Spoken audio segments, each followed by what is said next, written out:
Olá, eu sou Alexandre Nabor, sou psicólogo, pesquisador e mestre em políticas públicas e em direitos humanos.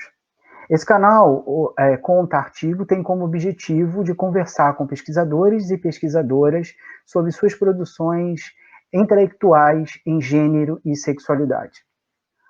Hoje, contamos com a presença de um pesquisador, pedagogo e comunicador social que atualmente ele está fazendo, ele está fazendo doutorado em educação pela USP, é bolsista do CAPES, é pesquisador visitante da escola em PhD do programa em Sociologia da Cidade Universitária de Nova York, é mestre em educação pela PUC-Rio, especialista em comunicação e ciência pela Fiocruz, é consultor, coordenou o projeto Diversidade Sexual na Escola da UFRJ, voltado à formação continuada de professores e educação em gênero e sexualidade no âmbito do programa Brasil Sem Homofobia, ofertando cursos, realizando oficinas em escolas e produzindo material didático. Integrou também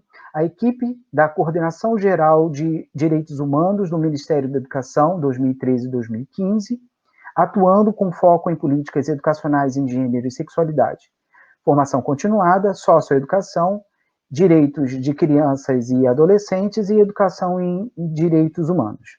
Tem experiência em tutoria e produção de conteúdo para cursos de educação à distância. Com vocês, Alexandre Bortolini.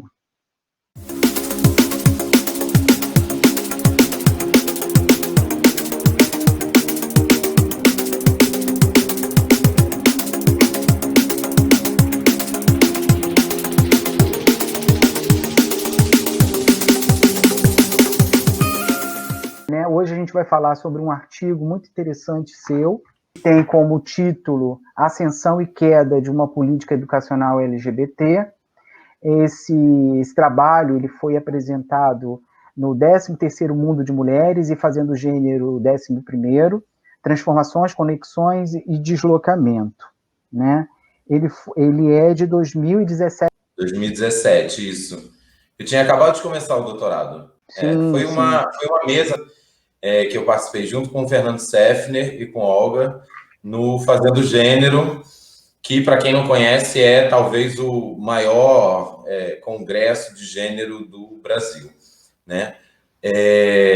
Era uma mesa sobre política LGBT, a gente estava em 2017, sobre educação e política LGBT, a gente estava em 2017, há alguns meses ainda do golpe de 2016. Eu estava no início do doutorado, né? Então esse texto é um pouco o espelho desse momento também, né? De um momento em que a gente estava ainda se recobrando, ainda um bocado perdida, mas se recobrando do que tinha sido o golpe de 2016, né? De uma virada conservadora que a gente não estava esperando ali quando começou 2015, né? Mas a gente ainda não tinha chegado no fundo do poço, né? Porque ainda viria 2018, ainda Bolsonaro ali, no momento em que eu escrevo esse texto, Bolsonaro ainda não é o candidato com mais chance para ser presidente, Lula ainda não está preso, então é um contexto que a gente ainda tinha respiro, a gente estava virado do caixote, que foi o golpe de 2016, mas a gente ainda tinha respiro, né? É uma conjuntura bastante diferente da que a gente está vivendo hoje, né? Mas eu acho bem interessante porque esse é um texto que está no meu projeto, né? E na minha tese, um pouco como um texto de apresentação. É um texto em que eu conto a história dessas políticas, que eu faço um rasante pela história dessas políticas de educação em diversidade sexual e de gênero que a gente produziu nos últimos 20 anos, né?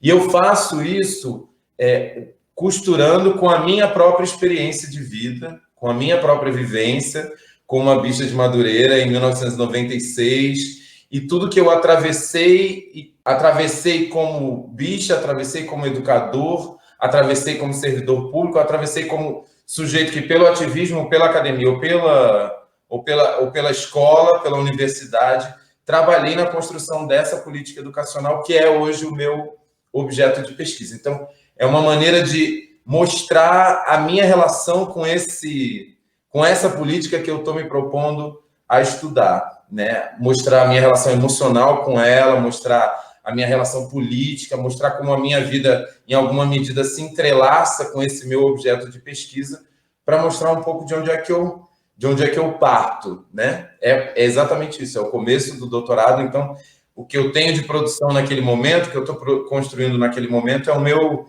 ponto de partida, né? E esse texto é um pouco isso. Eu pude perceber que você traz nesse seu artigo um histórico muito interessante, não só da sua conjuntura política e social, como integrante, né, desse movimento que traz a possibilidade da escola estar discutindo sobre questões de gênero e sexualidade, mas também como estratégia de construção de ações voltadas para a diminuição da homofobia dentro da escola. É interessante que você se coloca, né, como o interlocutor e também uma pessoa que está não só construindo essa metodologia de trabalho, mas também uma pessoa que está dentro ali com um lugar de fala, né? Por ser também gay, por ser bicha, por estar dentro dessa socialização dentro da escola, como um educador, e também observando as pessoas e os próprios integrantes das escolas também que têm essa mesma identificação contigo, né? Então, gostaria que você pudesse falar um pouco dessas ações, né, dessa ação política para a formação dessa metodologia, porque até então a gente não tinha essa metodologia. E essa metodologia ela foi construída no fazer, né, na experiência, fazendo. Isso. Então, esse texto, ele tem muito a ver com o que eu estou pesquisando hoje, com o que é o meu projeto de doutorado. Agora eu já estou entrando no meu último ano, então já estou no processo de escrita mesmo da tese, né? E o objeto de pesquisa, né, são as políticas de diversidade sexual e de gênero que aconteceram aí a partir dos anos 2000. Em especial derivadas ali do Brasil Sem Homofobia, e também de uma política de gênero e educação que vem do ativismo feminista, do movimento de mulheres, da Secretaria de Política para as Mulheres. Tá? O lance, eu acho, para quem não é desse campo específico, né, é entender que tem alguma coisa nova que surge. A gente já fala de gênero e sexualidade na escola há muito tempo, de diferentes maneiras, né? Inclusive de maneiras bastante disciplinadoras, moralizadoras, construtoras, né? A gente já teve políticas educacionais explicitamente sexistas mesmo, né? A gente teve ali, ao longo dos anos 80 e 90, uma discussão considerável sobre gênero, sobre coeducação, sobre o lugar das mulheres na escola e etc. A gente tem, nos anos 90, e muito a partir também do episódio da AIDS e de uma percepção de um aumento de casos de gravidez na adolescência, a gente tem políticas de educação sexual na escola, né? Mas essas políticas tocavam na discussão da homossexualidade ou da transexualidade de uma maneira muito marginal, muito pontual. Aparece entre os temas polêmicos nos parâmetros curriculares, entendeu? Mas ele não te traz uma diretriz, uma direção de como é que você vai efetivamente trabalhar essas questões dentro da escola. Isso vai acontecer ao longo dos anos 2000. E derivado tanto do plano de políticas para as mulheres, tanto das políticas para as mulheres, que vão criar cursos de formação, como o GDE, para discutir gênero e diversidade. Gênero aí, numa perspectiva já arranhando numa perspectiva interseccional. Então, vai ter uma discussão sobre orientação sexual, sobre sexualidade, vai ter uma discussão sobre raça, né, misturada com essa discussão de gênero, e políticas que vão vir, principalmente do ativismo, a partir da incidência do ativismo LGBT, com formações voltadas para a diversidade sexual, combate à homofobia, diversidade sexual de gênero e etc. Tá? E aí você vai ter um caldo de ações, iniciativas dispersas, não é uma coisa organizada, uma atrás da outra, são várias coisas que vão acontecendo ao longo desses anos, mas que no conjunto dá para a gente considerar, elas constituem o que a gente pode chamar de uma política educacional em diversidade sexual e de gênero, tá? Que traz uma perspectiva que não existia antes, que faz certas elaborações no sentido pedagógico, no sentido da política educacional, que a gente não tinha feito, não tinha materializado antes. E aí o que eu vou pesquisar é exatamente o ciclo dessa política, como é que ela aparece, onde é que ela começa, quem são os agentes que participam da construção dessa política, entendeu? É a academia, é a universidade, é o ativismo, os gestores públicos, a gestão pública, são os profissionais de educação que estão nas escolas e que vão dar materialidade a todos esses conceitos, teorias, diretrizes, vão virar aula em sala de aula, né? Vão virar reorganização da biblioteca, reorganização da sala e das brincadeiras na educação infantil. Então, a gente essa política ganha materialidade lá na ponta. E esses sujeitos participam da produção dela. Profissionais de educação, estudantes. Então, como é que todos esses agentes vão conversando, vão produzindo coisas, sejam diretrizes educacionais, cursos, atos e manifestações, aulas, vão produzindo um discurso conjunto, uma conversa, e a partir daí dando substância para o que a gente pode chamar de uma política educacional, que é diferente das políticas de educação sexual dos anos 90, que é diferente das políticas estrito sensu gênero, políticas para as mulheres, tá? Que é uma política que vai trazer algumas noções fundadas em direitos humanos, fundadas na ideia de diversidade, para pensar as relações de gênero e as práticas sexuais. Então, a ideia é contar um pouco o ciclo dessa política, como é que ela começa e como é que em algum momento ela termina, ela sucumbe. Você, assim, eu percebo, né, que assim, no início da política do governo Lula, né, com as conferências e tudo mais, a gente teve um fortalecimento, né, da construção dessas políticas públicas, tanto educacional como da segurança pública também. Teve muitas outras questões que envolviam essas diferenças, né, principalmente dentro da sexualidade e gênero. Você acha que houve uma diminuição depois que a presidente Dilma entrou ali naquele ato da proibição do kit? Eu queria que você falasse um pouquinho, queria te escutar um pouquinho sobre isso, porque depois eu quero linkar com a atual conjuntura política, né? Como que a gente chegou, que também pode ser uma resposta, né, uma resistência de mais de 400 anos de colonialidade no país, se constituindo, né, trabalhando esse reconhecimento da cidadania das pessoas LGBT nesses âmbitos. Ao mesmo tempo também estava crescendo o conservadorismo, estava crescendo essa funcionalidade de grupo, né, que vai se somar com várias outros pontos políticos e religiosos, conservadores. A pesquisa, ela tá dividida em duas partes. Uma primeira parte é esse desenho do ciclo da política, né, para perceber como é que ela se desenvolve, que tipo de discurso pedagógico inovador ela produz, tá bom? E quais são as noções políticas que ela traz aqui, né? E uma segunda parte, que é a reação a essa política que foi produzida. E como é que grupos conservadores, reacionários, vão se apoiar numa agenda anti-políticas LGBT feministas na educação, para difundir uma série de noções que são centrais no pensamento conservador, no pensamento reacionário, no projeto reacionário que eles estão construindo. O episódio do veto do kit é o primeiro episódio dessa sequência de episódios de reação que eu vou analisar.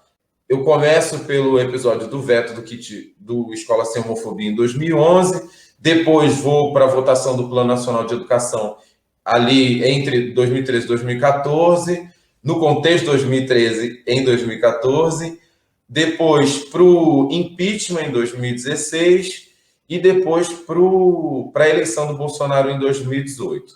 Para olhar como em cada um desses episódios, grupos reacionários, grupos conservadores se apoiam no combate a essa política para poder construir certas estratégias discursivas, políticas de ação que lhes são interessantes.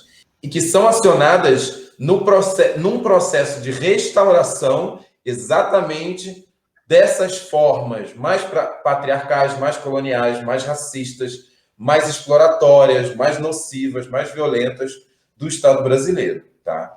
Nas suas diferentes configurações, tá? Porque estou entendendo que a gente viveu, de fato, desde da abertura democrática, do alargamento democrático limitado que a gente viveu a partir dos anos 80, com ênfase ali no período do governo Lula e do governo Dilma, né?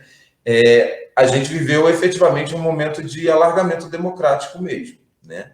E essa reação vem no sentido realmente de contrair, de recontrair, de retornar, de retomar, né? Um retorno que nunca é um retorno, é sempre uma atualização, né? Mas ela tem esse sentido, né? E nesse sentido, o veto do kit é muito interessante porque ele marca realmente um momento de virada, uma curva num movimento ascendente que é essa política, mas que também uma série de outras políticas e o próprio petismo estavam vivendo, né, viveram durante a era Lula e vão começar a enfrentar os percalços a partir de 2010, 2011, especialmente o primeiro mandato da Dilma, né? O governo dela vai ser um governo tenso desde o início.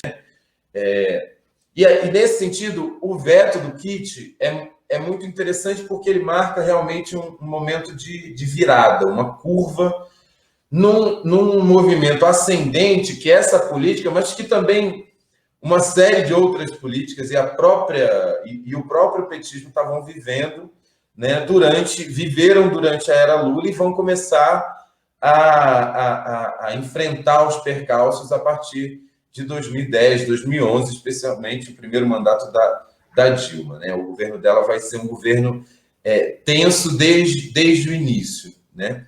E esse episódio é muito... Eu imagino os movimentos dessa política, se a gente for pensar, como um movimento de ascensão durante os anos 2000, né? Você tem a criação do Brasil Sem Homofobia, você tem a eleição do Lula, você tem, ao longo dos anos 90, todo um solo institucional que vai sendo formado, Secretaria de Direitos Humanos, Conselho Nacional de Combate à Discriminação, o Ciclo Social da ONU, né, os Planos Nacionais de Direitos Humanos, então todo um colchão institucional, ainda no governo Fernando Henrique.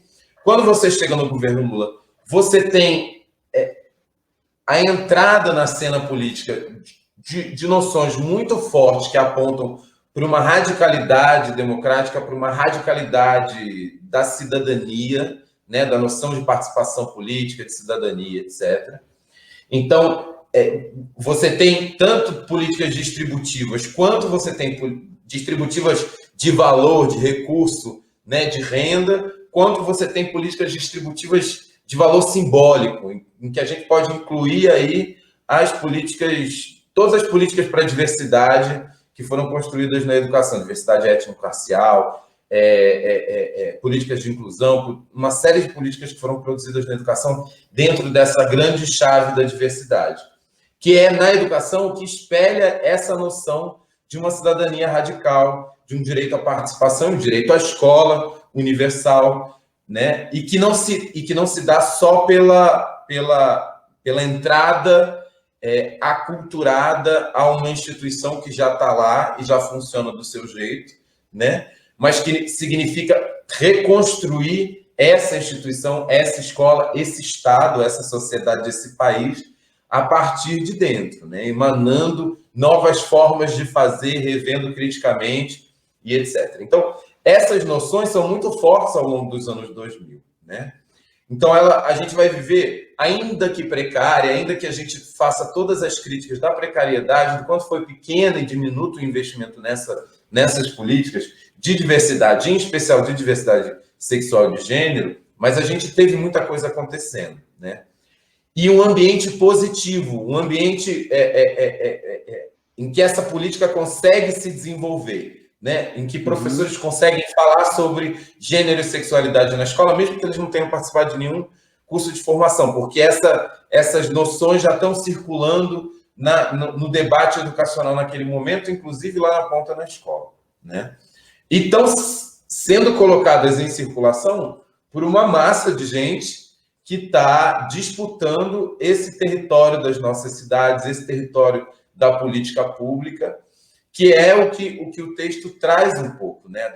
A gente fazia esse trabalho dentro da escola, enquanto a gente também estava ocupando a cidade, colocando 1 milhão de pessoas nas ruas. É muito interessante, eu estou lendo alguns textos nesse momento sobre 2013, algumas análises de 2013, e é muito interessante ver como alguns analistas de 2013 falam de 2013 como as primeiras manifestações grandiosas, numerosas de rua desde a década de 90, desde o MST. E aí eu leio aquilo e eu falo, peraí, mas acho que vocês pularam alguma coisa, porque tinha 1 milhão de viados, sapatãs, travestis, andando nas avenidas desse país ao longo dos anos 2000, entendeu? E essa manifestação, com todo o caráter comercial que existe nas paradas, mas nenhuma se você pensar, nenhum sindicato faz uma passeata que não tenha alguma relação com uma disputa econômica, né? Então, a forma mercadoria está circulando por todos os lugares e atravessando a gente em tudo quanto é canto, mas, a despeito disso, essas eram manifestações políticas, sim, extremamente políticas, né? Tanto nossa de ocupação do território, como elas também reverberavam uma noção de desenvolvimento social, de alargamento democrático, de democracia, de liberdade de expressão, muito poderosa, né? E que era simbólica desse momento, desse período dos anos 2000. Isso quebra em 2011. Porque o discurso oficial tem um compromisso já feito na campanha da Dilma de não avançar com políticas, né, de gênero e de sexualidade, né? E esse compromisso se materializa no veto do material do Escola Sem Homofobia, que era um material financiado, produzido junto pelo Ministério da Educação e por algumas organizações não governamentais, para ser distribuído nas escolas, tal qual vários outros materiais estavam sendo produzidos naquele mesmo período e estavam chegando nas escolas, né? Esse material ganha visibilidade, ele entra no meio de uma disputa conjuntural política e algumas as bancadas religiosas do Congresso pressionam o governo nessa conjuntura de fragilidade para vetar o material e o governo veta. E o governo não só veta, como a presidenta faz uma fala pública dizendo que o material foi vetado porque o governo não ia fazer propaganda de opção sexual. A gente focou muito na ideia da propaganda, mas da opção sexual, mas o problema mesmo foi ela falar propaganda. O problema mesmo foi corroborar a ideia de que as políticas que a gente estava fazendo, de que a ideia de levar uma história, que é basicamente isso que os vídeos do Kit faziam, levavam uma história desses sujeitos, uma história positiva de sujeitos bissexuais, gays, travestis, lésbicas, levavam uma narrativa positiva para crianças e para adolescentes, na escola, no contexto da escola.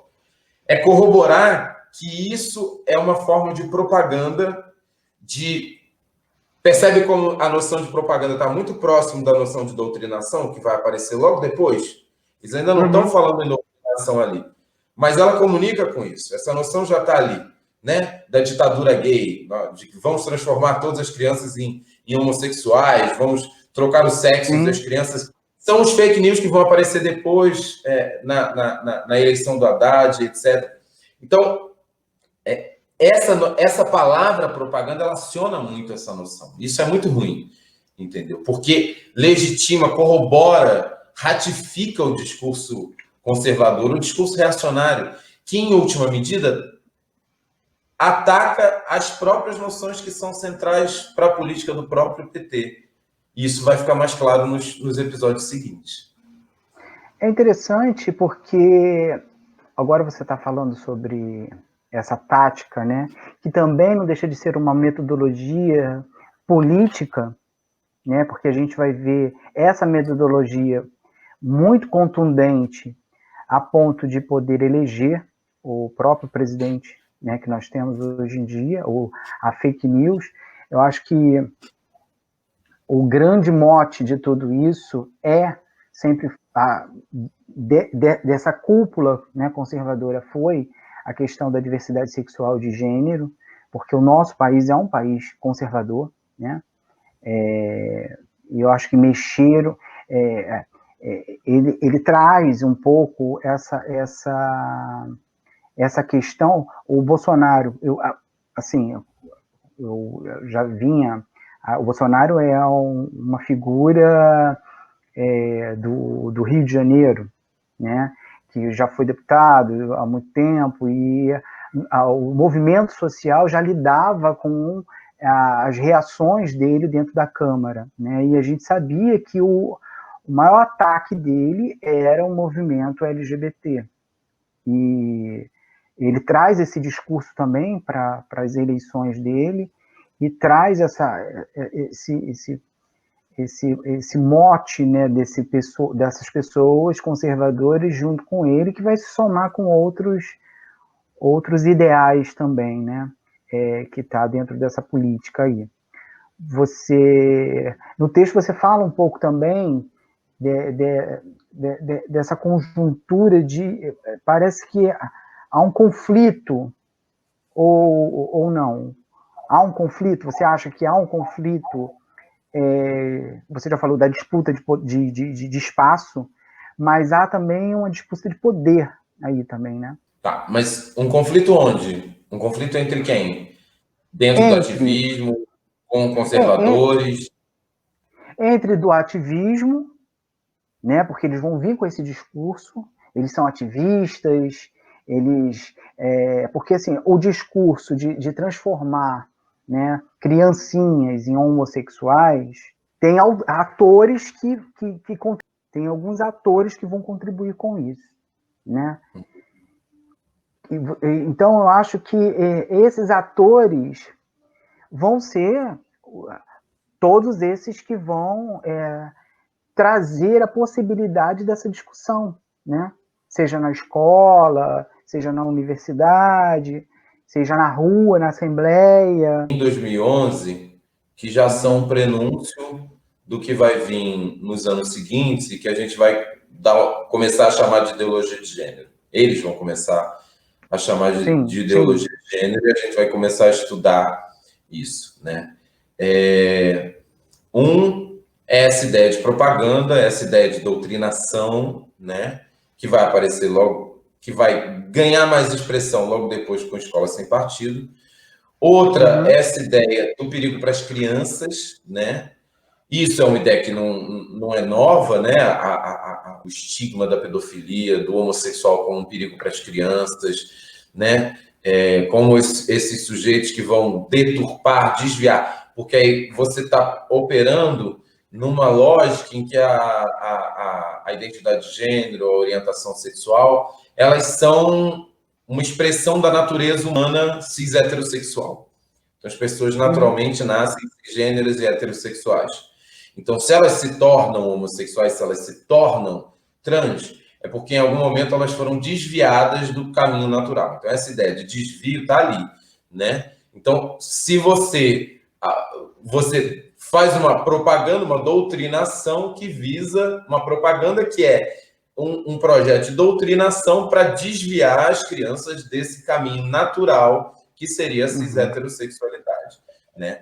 Faz isso dentro da escola, faz isso justo com a juventude, com crianças e adolescentes que estão num momento de vulnerabilidade. Esse é o discurso que vai se construir na reação ao kit, que é um discurso que entende que, e é interessante como a maioria das pessoas ali, dos parlamentares, estão dizendo e estão sendo enfáticos em dizer que eles não são homofóbicos, eles não são preconceituosos, que eles são contra a discriminação, que eles são a favor do combate à homofobia, mas eles distinguem combater a homofobia, eles reduzem combater a homofobia, e aí a homofobia é a categoria daquele momento mesmo, porque tem uma hegemonia ainda da agenda gay sobre a agenda LGBT, né? Então todos os termos giram muito em torno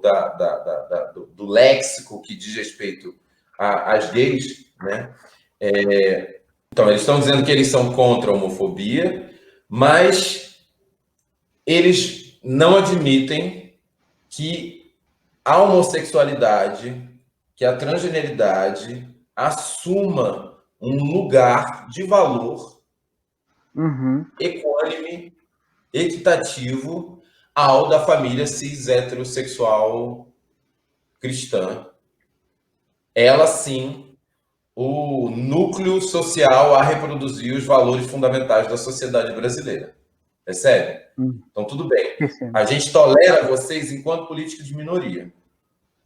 É possível uma política de diversidade sexual e de gênero na escola enquanto uma política de minoria, uma política de não violência, uma política protetiva, né? Mas não como uma política que vai efetivamente questionar o lugar e as hierarquias sociais que colocam essa cis-heteronorma no topo, né?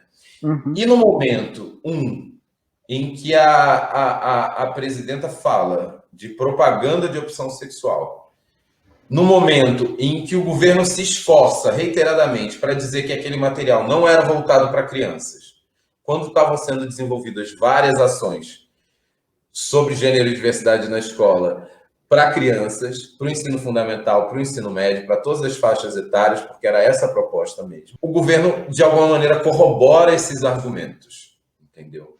Não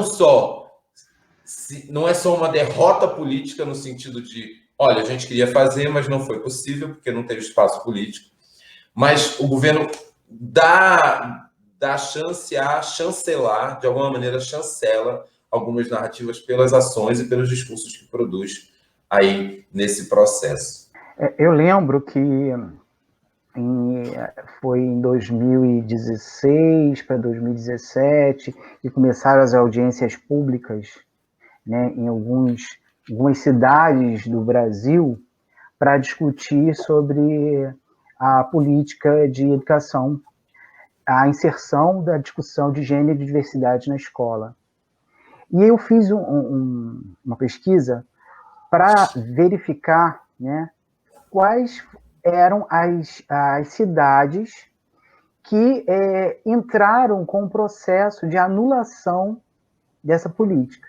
E, assim, era assustador como várias cidades tinham um representante político, um vereador, um deputado, que entrava com o processo. E isso, assim, foi pipocando, mesmo que eles perdessem, né? Porque eles perderam. Mas isso foi muito claro uma articulação, entendeu? Dentro dessa política de uma ditadura, porque era a possibilidade de haver a ditadura para não se falar de gênero e sexualidade na escola, né? No final, você fala aqui, Alexandre, que tá assim, ó. Mas nós precisamos urgentemente chegar em 2017, viver em 2017, entender 2017, para poder agir e transformar esse novo mundo que nós mesmos ou mesmas ajudamos a construir. Dessa conjuntura política que nós temos, né? Hoje nós temos também muitas pessoas que conseguem publicamente assumir a sua sexualidade, né? E até as identidades de gênero. A gente vê isso muito dentro dos canais mesmo de YouTube, né? Vídeos de pessoas que vão a esses canais e dizem, como foi, né, se assumir gay. Uma coisa que isso não acontecia, por exemplo, há 20, 30 anos atrás. O que você acredita que seja para que essas pessoas se sintam seguras de poderem assumir publicamente a sexualidade? Foi a construção desses materiais, foi a construção dessas políticas públicas, né? O Rio sem homofobia, o Brasil sem homofobia, a escola da diversidade sexual, escola sem homofobia. Queria que você pudesse falar um pouquinho sobre isso, se isso também é o foco da sua pesquisa.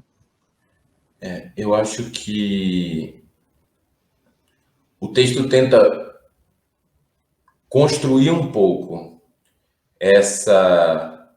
a partir de uma narrativa individual, acionar elementos de uma experiência coletiva, né? E uma experiência que, em alguma medida, também geracional. Acho que tem uma carga, uma dimensão geracional aí do texto. Não é à toa que eu começo lá nos anos 90, no momento em que, em 1996, eu conto para minha mãe que eu sou gay, e aí eu conto do que era a escola naquele momento, do que era a universidade naquele momento, do que a gente foi produzindo e construindo, né? Produzindo e construindo, tanto em termos de política pública, né? de inserção na máquina do Estado, nos aparatos, na legislação e etc., mas isso não sobreviveria sozinho, isso em grande medida, isso só era possível porque a gente estava fazendo uma ocupação territorial da cidade, porque a gente estava fazendo uma disputa absolutamente microfísica em todos os lugares, de se assumir no trabalho, botar o retrato do marido em cima da mesa, de se assumir na faculdade e beijar na chupada, de ocupar o espaço da cidade, do território mesmo, saindo na rua, 1 milhão de viados, travestis, lésbicas no meio da rua, ocupando mesmo aquela cidade, não só na parada, né, mas em outros momentos, no nosso dia a dia, no nosso cotidiano, forçando a expressão do afeto, os nossos letramentos, as formas diferentes cidade, com os nossos corpos, com as nossas estéticas, né? E tudo isso à custa de muita porrada, de muita violência, de muita arma na cabeça, de muita ameaça, de muita morte. Morreu gente nesse processo, muita gente. De uma morte que foi de uma violência que também não foi igualmente distribuída, ela é desigualmente distribuída, assim como os benefícios gerados a partir de toda essa luta coletiva também foram desigualmente distribuídos, né? E esse é todo. Então, tem um processo de vivência, de luta coletiva, né? Que um pouco ali na Conceição Evaristo, essa escrevivência aí tenta transparecer desse processo coletivo de luta, né? E de vida, né? E de tempo que passa. Por isso que no final eu falo que a gente precisa chegar em 2017, 2020, né? Que seja, porque tem uma passagem de tempo aí, tem uma geração que viveu esse processo de abertura e de alargamento democrático a partir desse lugar de Bicha de Madureira, né? E nós, cada uma do nosso ponto, mas em alguma medida desse lugar das dissidências de gênero, das normas de gênero e sexualidade, né? Mas tem uma passagem do tempo e outras coisas aconteceram. Uma delas, uma virada conservadora. Outra, a emergência de uma outra geração, de outras tecnologias de comunicação, de outras formas de fazer política que não eram possíveis antes. Então, se ao longo dos anos 2000 o ativismo se reconhecia as suas próprias caras, era um número limitado de pessoas que circulavam dentro de certos espaços ao longo dos anos 2000, bastante institucionalizados, né? A partir de 2010, esse ativismo, essa militância política, ela explode pelos canais das redes sociais, ela interioriza, ela chega, ela alcança idades muito mais baixas, ela alcança uma quantidade muito maior de pessoas.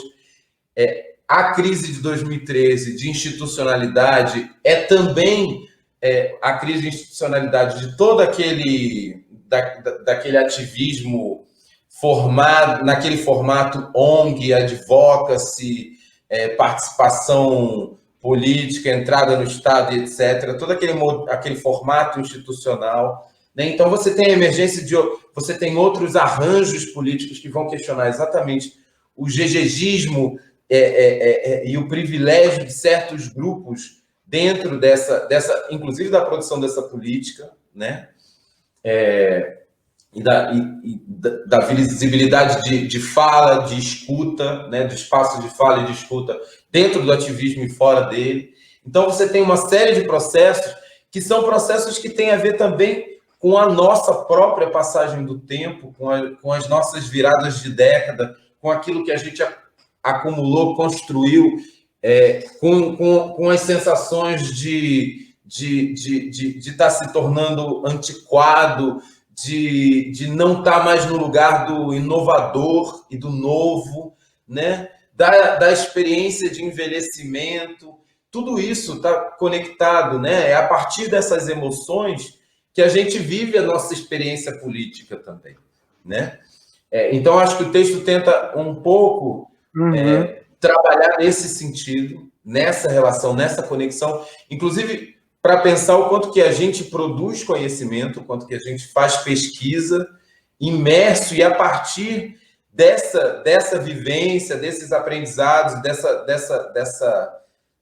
dessa experiência que é também emocional, nessa relação com o nosso objeto de pesquisa, especialmente se o teu objeto de pesquisa diz tão diretamente sobre a sua própria experiência pessoal e coletiva nesses últimos anos. Então, é nesse sentido que eu chamo no fim do texto para 2017, para o presente, né, para a gente poder perceber esses processos e esse tempo aqui também é nosso, e como é que a gente pode trazer a história desses tempos que a gente viveu, pode ser a nossa contribuição nesse tempo presente, que também é o nosso tempo. Porque vai ser nosso tempo enquanto a gente estiver vivo. Sim, com certeza. Alexandre, estamos chegando ao final da nossa live. Muito bom, adorei. Eu te agradeço imensamente a sua contribuição. Você é um grande amigo, um grande pesquisador. Também, além desse texto, você já produziu outros textos, muitos outros artigos, né? Inclusive, esse material, o material de... Espera aí, deixa eu botar esse material para a gente ver.